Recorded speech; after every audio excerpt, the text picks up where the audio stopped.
But what's interesting about passive speakers is that nothing is per se difficult, but balancing everything and getting it right is supremely difficult. Yes, yes. Hi, I'm Alan, Managing Director and Founder of Ruark Audio.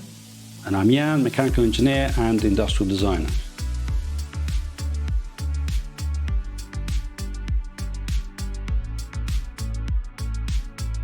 So me and my dad, over 40 years ago, were hi-fi enthusiasts. My dad was a cabinet maker. I trained as an engineer, and we shared this love of music and hi-fi. And what started as a hobby, making speakers for ourselves. People said, "Oh, you know, what you're doing is really good," and it encouraged us to start making speakers. We came up with a few designs, took them to our local hi-fi shop, and they gave us encouragement because they thought what we were doing was good, and it just evolved from there. So in 1985, we formed Ruark as a Ruark Acoustics initially, and we carried on doing that for the next 15, 20 years until we came up with the idea of making a little radio. Hi-fi was, back then, was stereo hi-fi as such, was starting to fade away a bit, being dominated by Vision TVs and things like that. That wasn't really our bag. I was never really into AV home cinema. We did it a bit, but with the advent of DAB and the BBC really pushing DAB radio, we thought it'd be a good idea to develop a really good quality DAB radio, which we did. And that's when I came in. Jan got involved with this. Jan was introduced to us as a great designer, sort of industrial designer, but Jan took those ideas, evolved them, and into the style that we had, that became the Ruark, Ruark Audio, I suppose.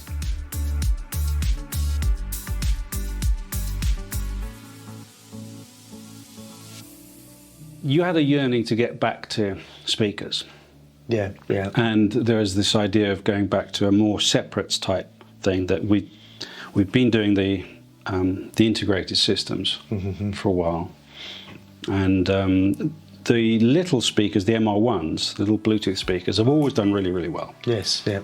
And we've always played around with doing some larger speakers. Never did, but I think what was particularly interesting about the Sabres is, as a challenge, is that you've got nowhere to hide. Yeah. Whereas the integrated systems, the amplifiers, the everything else, there's just so much technology involved. Yes, yeah. That it's, everything's hard. Yeah. But what's interesting about passive speakers is that nothing is per se difficult, but balancing everything and getting it right is supremely difficult. Yes. As we've discovered, certainly as I've discovered. But I think one thing that I wanted to sort of add to that was that I think that when we introduced the 100 series, it was a step up for us in performance in terms of getting nearer to that high fidelity sound that where we'd come from. So I think, going from we still think the R410 is like it's hi-fi in one box. Yep.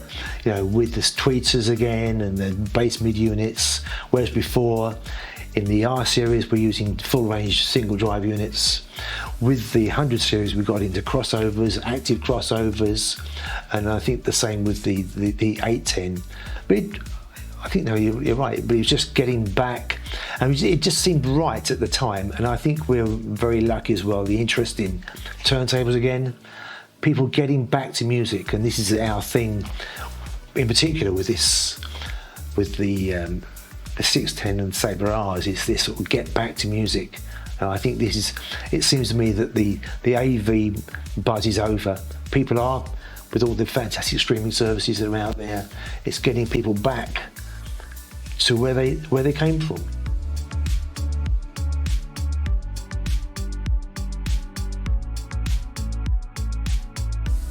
I can say this, that never in any product development with you have you turned up and tried something and said, nope, not good enough. Yeah, that's right. Sabres was just continual disappointment. Yes. Yeah. Not disappointment, just like, this is good, we've got everything right. And then after half an hour, you'd say, nope, not going to move. No, I think, but it is. But I think that's what it's like with speakers. It's a combination of it. Speakers is not something you can design on a computer as such. You can use computers for simulations and things like that, but so much of it is a gut feel, and and listening. It's a combination of tweaking, listening, because little things can make a big difference, and you cannot see that on a measurement or on a analysis. It's but I think one of the most difficult things with the Sabre, we knew we wanted to be a certain size, didn't we?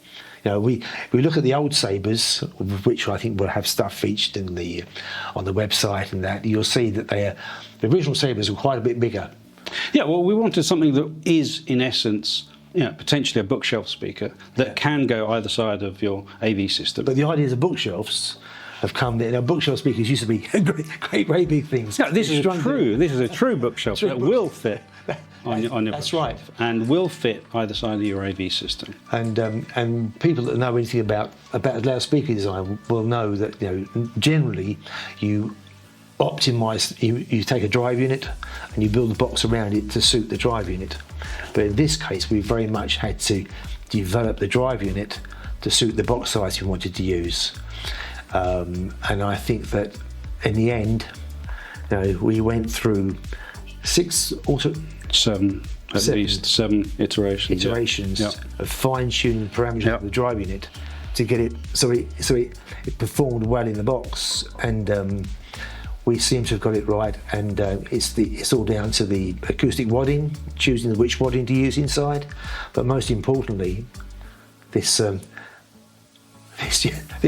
port tube, the tuning of the.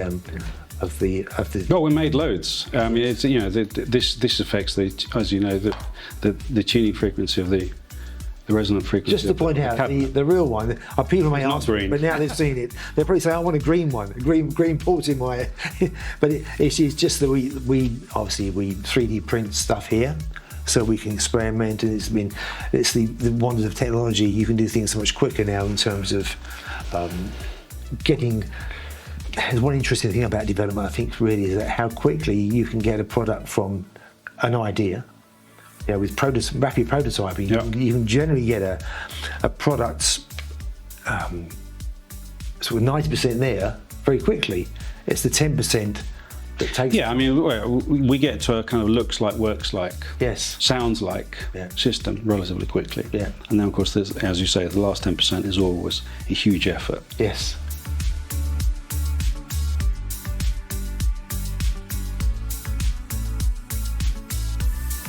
I guess what's been great about what we've done is that, as much as anything else, we make products, I'd always say, that we wanted to own ourselves. Yeah, well, our houses are full of Ruark products, obviously. That's right. Every room. But prototypes, yes. pre-prototypes. Yes. Whatever, it's just full of them. And I love every single one. Yes, that's right.